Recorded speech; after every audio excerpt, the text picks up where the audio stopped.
दोस्तों नमस्कार। हम पढ़ रहे थे वैदिक काल यानी वैदिक सभ्यता। वैदिक सभ्यता के अंदर हमने पढ़ा था कि इस वैदिक सभ्यता को ऋग्वैदिक काल और उत्तर वैदिक काल दो भागों में डिवाइड कर लिया था। अब साथ साथ में हम पढ़ेंगे। देखो, ऋग्वैदिक काल के अंदर लोगों का जनजीवन कैसा था, उनका रहन सहन कैसा था, उनकी धार्मिक स्थितियां कैसी थी, ठीक है। और फिर उत्तर वैदिक काल में उनमें क्या क्या चेंजमेंट हुए और आगे जाके क्या क्या मतलब उनमें चेंज हुआ, उनका जनजीवन उसके बाद में कैसा हो गया और उनका जो आर्थिक जीवन है वो कैसा हो गया। चलो हम साथ में लेकर चलते हैं क्या क्या है, ठीक है। देखो, वैदिक काल के अंदर हम साथ में चलते हैं। एक तो ऋग्वैदिक काल, ये चीज हमने चेंज कर ली थी, ऋग्वैदिक काल और उत्तर वैदिक काल, ठीक है। साथ साथ चलेंगे हम। उत्तर वैदिक ऋग्वैदिक काल के अंदर चलते हैं। लोगों में मतलब लोगों को अठा को जीवन क्या को हो, सामाजिक जीवन। देखो, सामाजिक जीवन, सामाजिक जीवन के बारे में देखा तो अठ का जगह लोग हा वह कबीला का मायने बनते रहा। कबीलो मतलब एक गांव आके बस गयो, 15-20 आदमी बस गया कि भाई मेरा कबीला वो कबीला का मायने बनते रहा, ठीक है। और उत्तर वैदिक काल के अंदर कबीले में नहीं बनता था, आगे गांव का विकास हो गया और क्षेत्रों के अंदर बंट गया था। उसमें सामाजिक कबीलों में बंटे थे। आदमी की पहचान क्या होती है कि वो अब आपा तो कहा यो की को है, वो फलानिया को छोरो है, लेकिन पहले क्या कबीला का अनुसार भाई यो फलानिया कबीला को है, ठीक है।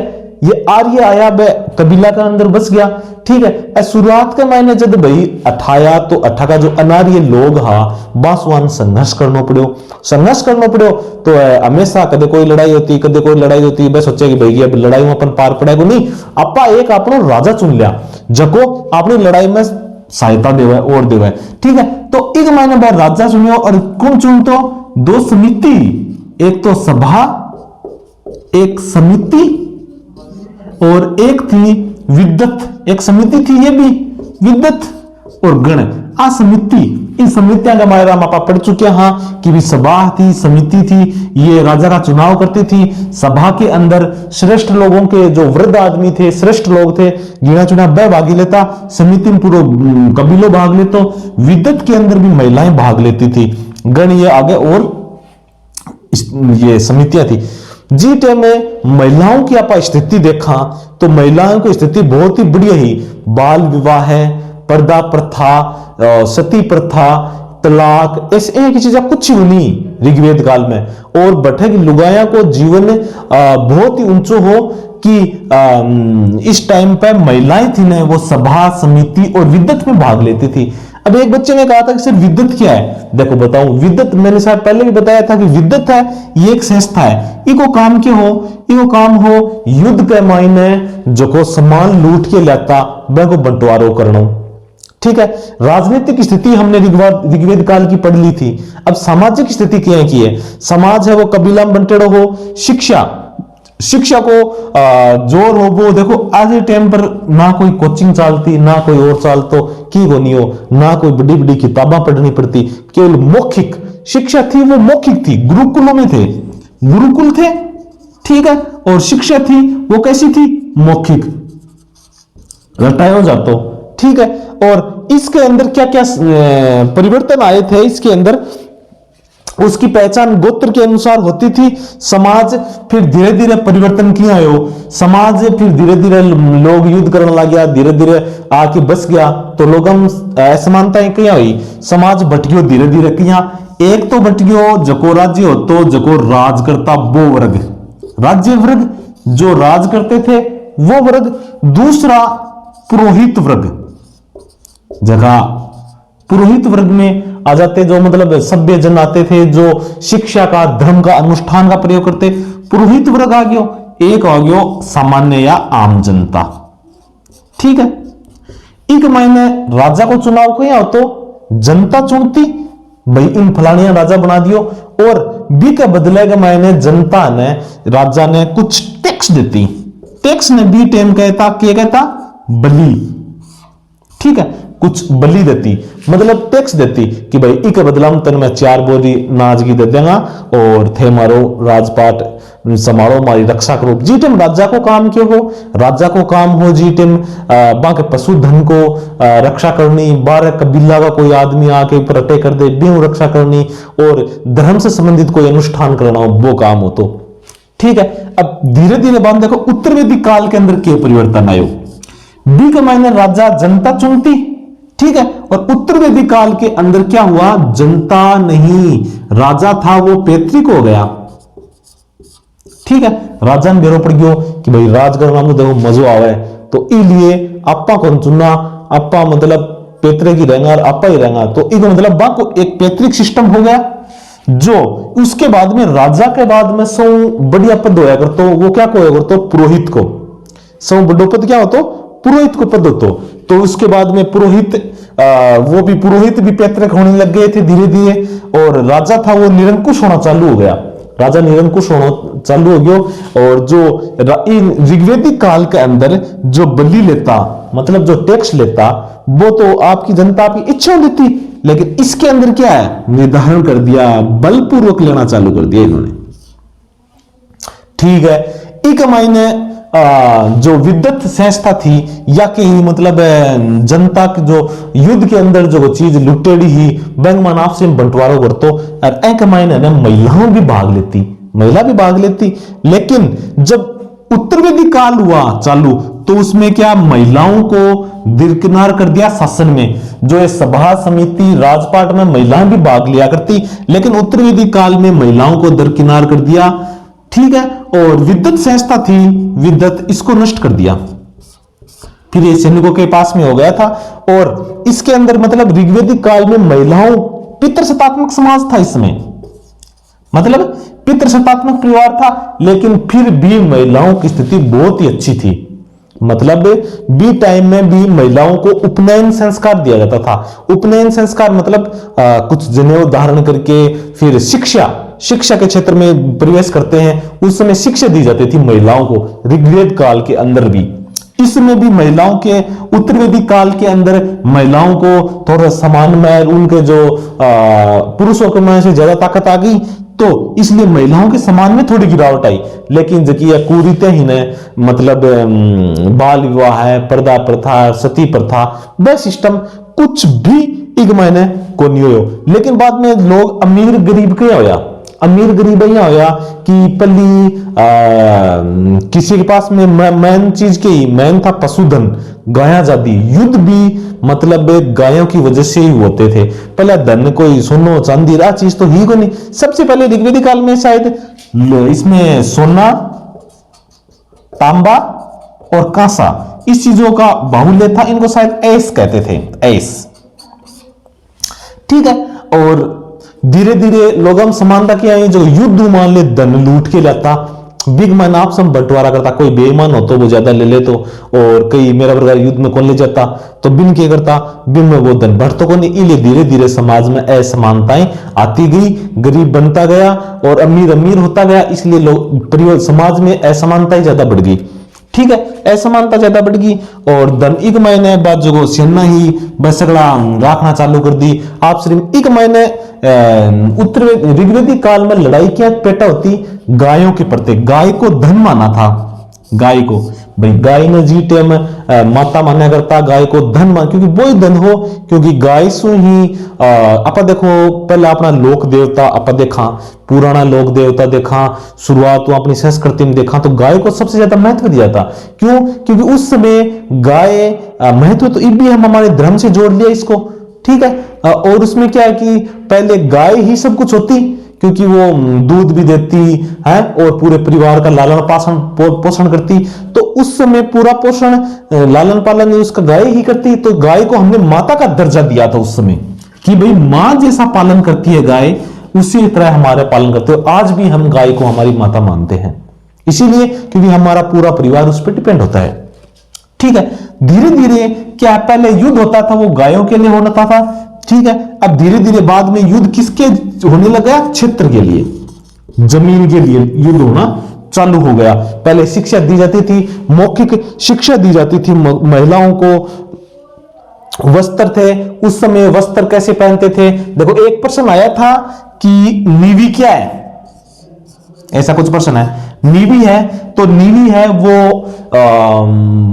पुरुषों या महिलाओं द्वारा नीचे का जो कमर से नीचे का जो पहनते हैं उसके लिए अधिवास है। वास सुवास सुवास कहते थे कमर से ऊपर वाले को, और अधिवास कहते थे जो ओढ़नी चाड़का वगैरह ये पहनते। धीरे धीरे इस काल में परिवर्तन आना चालू कर दिया। समाज में बहुत लंबो चौड़ो परिवर्तन हो गया। आप देखो पिछली 10 साल का मायने आप देखा तो कितना ज्यादा परिवर्तन आयो है, बहुत परिवर्तन आया। आप देखो नोट करा, पहले सगाई सुगुई करता, ठीक है, सगाई करता तो लड़की की माँ के कहती भाई माने ते छोरी को सासरो देखो तो बठे पहले के आप नॉर्मली देखा तो सासू लड़ाई को रोया करती, ठीक है। तो आप छोरी को क्या हो भाई देख मेरी ने छोरी ने सब बिचोलो आतो बिना ही बात करता कि भाई मेरे सासू ने छोरी की सासू शुद्धि होनी चाहिए, बा लड़ाई खोर नहीं होनी चाहिए। क्योंकि कई आप परिवार में देखा कि मतलब सासू बहुत ही खतरनाक होया करती है, एकदम गुंडे टाइप, ठीक है। और जब बूने डर लगा करतो कि भाई सासू भाई बुआ छोरियां देखती भाई मन तो सासू ने बा शुद्धि मिलियो, और चाहे आदमी किसी में जाए लेकिन सासू शुद्धि मिलनी चाहिए, क्योंकि सासू को रोल पहले बहुत ही खतरनाक। अब देखो अब कब तो परिवर्तन आ गयो, अब क्या है, अब सासू पहले का बिचोलान भाई मान तो चाहे और की ना देखियो लेकिन छोरी शुद्धि होनी चाहिए। क्यों? सासू बेरो है आतनी बात जीणो आराम कर देगी आज वाली छोरिया कौन है। तो भाइयों आजकल ये ध्यान रखो, सासू अरदास रखा कि छोरी शुद्धि होनी चाहिए। तो देखो कत परिवर्तन आ गयो है ना, कि सासू पहले देखती कि भाई भू शुद्धि, पहले सासू भू सोचती कि भाई अपन सासू लड़ाई को मिल जाए शुद्धि मिल जाए, और अब सासू सोचा है कि अपन भू शुद्धि मिल है वह लड़ाई को ना आ जाए। अब कत परिवर्तन आ गया आप 5-10 साल का मायने। तो सोचो ऋग्वेदिक काल और उत्तर वैदिक काल का मायने कत परिवर्तन आया होगा, ठीक है। उनका आर्यों का मूल व्यवसाय क्या था? मूल व्यवसाय था इनका पशुपालन, ठीक है, पशुपालन उनका गौण व्यवसाय था। लेकिन मूल था और गौण व्यवसाय क्या था? कृषि इनका मूल व्यवसाय था। और इस काल के अंदर हम बात करते हैं कि इसके अंदर पहले इसमें देखो ये चीज देख लिया पा मिटा दूं। और ऋग्वेदिक काल के अंदर वो था, इसमें वर्ण व्यवस्था की बात कर रहा आपा। वर्ण ऋग्वेदिक काल के अंदर वर्ण व्यवस्था थी, वो क्रम के आधार पर थी, ठीक है। ये कोई परीक्षा में क्वेश्चन आया था कि ऋग्वेद काल में वर्ण व्यवस्था कैसी थी? वो थी क्रम के आधार पर। और उत्तर वैदिक काल के अंदर ये आती ये क्या हो गई? जन्म के आधार पर, ठीक है। पहला मतलब है आप अगर जो ऋग्वेद काल के अंदर 10वें मंडल पुरुष सूक्त के अंदर हम बात करें तो उसमें वर्ण व्यवस्था की बात की है। वर्ण में 4 थे, कौन कौन से थे? ब्राह्मण, क्षत्रिय, वैश्य, शूद्र, ठीक है। तो वर्ण व्यवस्था में जो ब्राह्मण है कौन होता? जका विद्या को काम करता, यज्ञ को काम करता, शिक्षा को काम देता, वो होता ब्राह्मण। क्षत्रिय जगह फौज पुलिस के मायने भर्ती हो गया, जगह राज्य की रक्षा करता, वह हो गया क्षत्रिय। और वैश्य जगह व्यापार करता, और शूद्र जगह और बाकी का जितना भी बच गया वह सगला शूद्र मां। मतलब कि पहली एक ही परिवार के मायने हर प्रकार को वर्ण को आदमी मिल जाए तो ठीक है। कि मतलब कोई जो पढ़ान को टीचर बन गयो वह ब्राह्मण हो गया, मतलब जगह अब आजकल पढ़ा रहा है सगला ब्राह्मण है, क्योंकि शिक्षा का काम वही करते थे उस समय। कर्म कांड शिक्षा जितनी भी विद्या ही वही करता। विद्वान क्षत्रिय जगह फौज पुलिस में पहले भर्ती होता वह क्षत्रिय हो गया, और जगह व्यापार करता, कोई फौज में पुलिस में भी कोई भर्ती हो, कोई मास्टर डिग्री भी कोई नहीं आई तो वह क्या करता? व्यापार करता, ठीक है, वह वैश्य हो गया।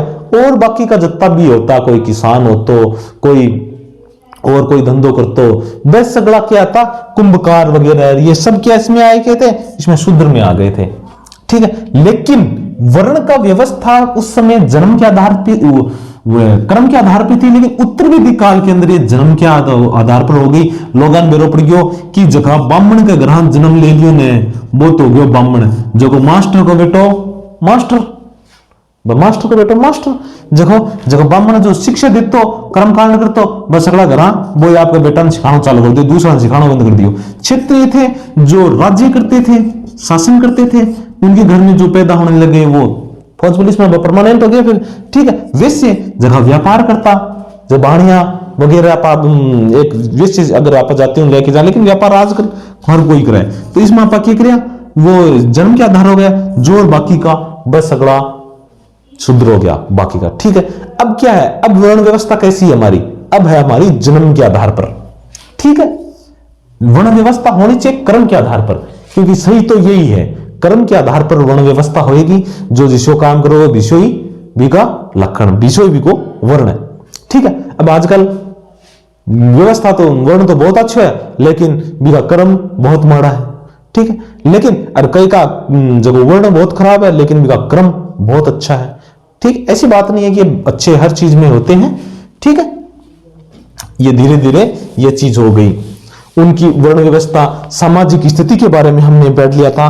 और वस्त्र, समय, पहले देखो टाइम को कहीं पता लगाता, कोई घड़ी तो ही गुनी पड़ा, कभी कोई बात है या मिलता कभी दो तो आजा 4 बजे आजे, ऐ थोड़ी कहता पहले कोई, क्यों घड़ी थी नहीं, टाइम घड़िया गुड़िया तो चलिए पहले घड़िया को नहीं, तो आदमी टाइम को पतो कहीं लगाता हो, टाइम को भी पतो आपने मतलब ऐसा निर्धारण किया था, जैसे गोधूली वेला, गोधूली वेला को मतलब शाम को सो टाइम कि थोड़ा थोड़ा सूरज छिपन लाग रही है, ठीक है। और जो गाया है ग्वाला सगला गाय चल के आपके घर आया करती, तो गाया जी टाइम बहुत आया करती, तो जब घर आती ना तो बाकी पैरा सू धूल बहुत उड़न लग जाती, धूल उड़न लग जाती, तो शाम शाम की थोड़ा सा यहाँ धूल धूल उडेड़ी सी माहौल बन जाए, तो थोड़ा अंधेरों से होने लग रही और थोड़ी सूरज छिपन वालों से, और गाया घर आती तो बाकी खूरा सू पहले कच्चा होया करते, जो वो माटी उड़ बगड़ी बिन गोधूली वेला बोलते, वो टाइम का निर्धारण कर लिया।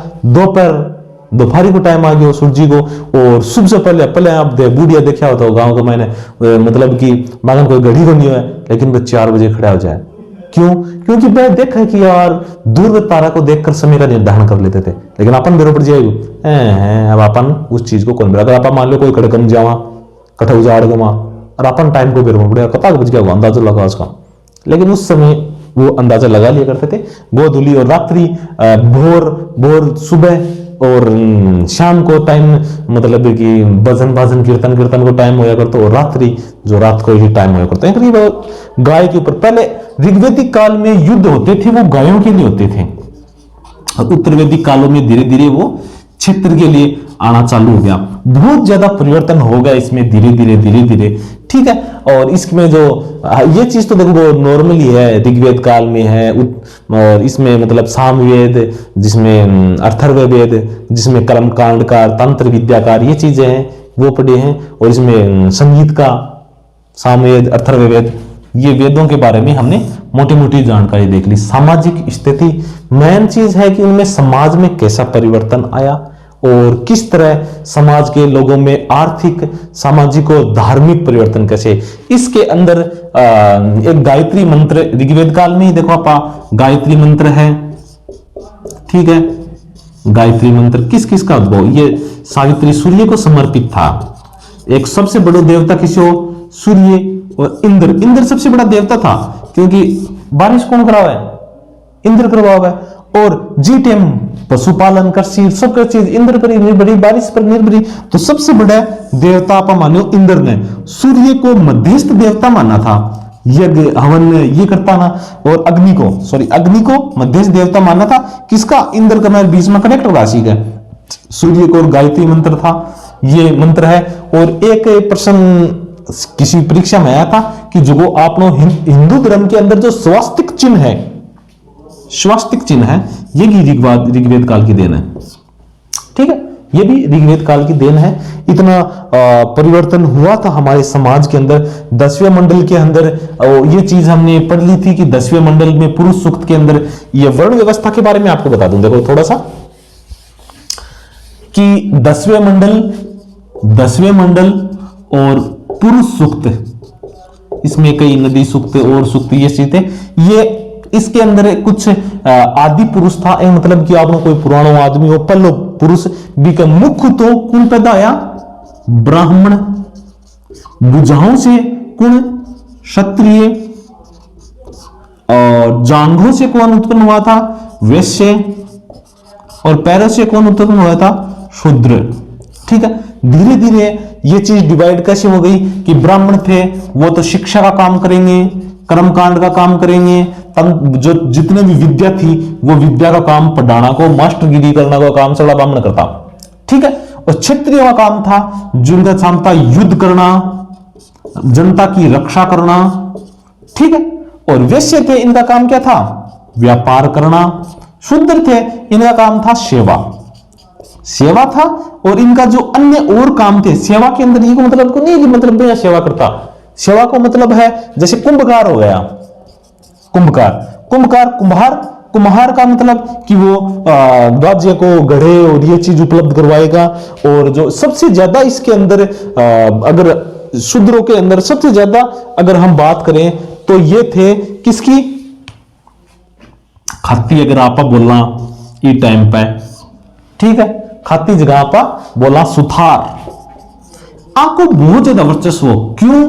क्योंकि ए टाटा बिड़ला किया ए रथ बनाया करता, रथ गाड़ी बनाया। अब गाड़ी कौन बनाया? टाटा, रिलायंस वाले, ये टाटा वाले ये बनाते जी टाइम टाटा। ठीक है, रथ ये बनाया करते क्योंकि युद्ध में सबसे ज्यादा रथों की आवश्यकता हमें पड़ती थी। इनका प्रिय पशु, आर्यों का प्रिय पशु क्या था? घोड़ा। ठीक है, और सबसे पवित्र नदी की बात करें तो वो थी सरस्वती। गंगा नदी की का चर्चा एक बार ही हुआ है, यमुना नदी का 3 बार इसमें ऋग्वेद काल में हमें मिलता है, लेकिन सबसे पवित्र नदी थी वो सरस्वती नदी है। वो राजस्थान में विलुप्त हो गई और जो अब वास्तव में घग्गर नदी वहां पे बह रही है, घग्गर नदी वहां पे बह रही है। ठीक है, दूसरा इन्होंने जो रेगिस्तान को धनुवे कहा है। ठीक है, इस काल में और लोगों के अंदर बहुत ही ज्यादा समाज के अंदर परिवर्तन इसमें हुआ था। और आजकल देखो तो समाज चेंजमेंट हो गया, कितना चेंज हो गया। कुछ थोड़ा दिन पहले मैं कोई हॉस्पिटल घुमाने गए तो बड़ा एक छोटा सा बच्चों 5 साल को बच्चों हो, वो डॉक्टर कन बैठे हो, डॉक्टर कन बोले बेटा क्या हुआ, क्या समस्या है? तो डॉक्टर से बिना घबराए बात करो, बोल सर मैं जब न पानी नहीं पीता हूं तो मेरा गला चिपकने लगता है, मेरे यहाँ पे दर्द होता है। मतलब आपकी सगड़ी चीज वो बता रहे हो डॉक्टर ने, सगड़ी चीज। मैं तो छोटा मान तो बेरे को नहीं हो चीज को, बेरे को नहीं हो। घर का ऑर्डर आ देता डॉक्टर हूं और डॉक्टर साहब आ रहे सुई लगा देगा। डॉक्टर को तो जी टाइम तो टाबर पढ़ाने 2 ही चीज को डर रहो, एक तो मास्टर को स्कूल में जाने कुत्ता को, दूसरो डॉक्टर को। कभी कोई घर बीमार हो जाए तो और कोई डॉक्टर आ तो बोले टाबर ने चाहे को काम ही नहीं हो तो भी अच्छा पढ़ना जाए डॉक्टर साहब सुई लगा देगा आ लियो अदन तो पग दूजने भाग जा। और कभी काम ही पड़ जातो तो डॉक्टर बाद में भी अगर इंजेक्शन भरतो आगे उछाड़तो फिर भी और करता तो बिन देख के ऑर्डर जातो। अरे बेटे का बाप अं डर लगने लग रही है, और दुनिया दिखाता और बहुत ज्यादा डर जाता। ठीक है, अब तो भय हो गया। और अब तो देखो कब तो परिवर्तन आ गया समाज का। मन आज वाला बच्चा थोड़ा डरा डॉक्टर हूं ना, आप तो डॉक्टर हूं डरता बताओ। और आज वाला डॉक्टर तो बहुत ही टैलेंटेड है, मतलब बच्चे को पता ही नहीं लगता कब इंजेक्शन लगा देते हैं। पहले वाला तो 5 दिन तक दुखता घूम हो जाते बड़े कितना परिवर्तन आया। धीरे हमारी टेक्नोलॉजी बढ़ी है, उसमें हमारे कितना परिवर्तन आ गया। 20 साल पहले हमने कभी मोबाइल से ऐसा सोचा कि भाई कि हम यहाँ बात कर लेना, सोचो तो आपने देखता देखता कितना परिवर्तन आ गया। ठीक है, आज हम विदेश में बैठे किसी भी कतो ही दूर हो, मोबाइल का मान वीडियो कॉल और सभी बात कर ला। ठीक है, दूरियां कम हो गई। इसलिए ऋग्वैदिक काल और उत्तर वैदिक काल के अंदर समाज में, धार्मिक क्षेत्र के अंदर और जो सामाजिक, धार्मिक और राजनीतिक क्षेत्र में बहुत सारे परिवर्तन आए थे। ये परिवर्तन हमने पढ़ लिए और आगे हम पढ़ेंगे। अब कल मिलेंगे दूसरे टॉपिक के साथ में।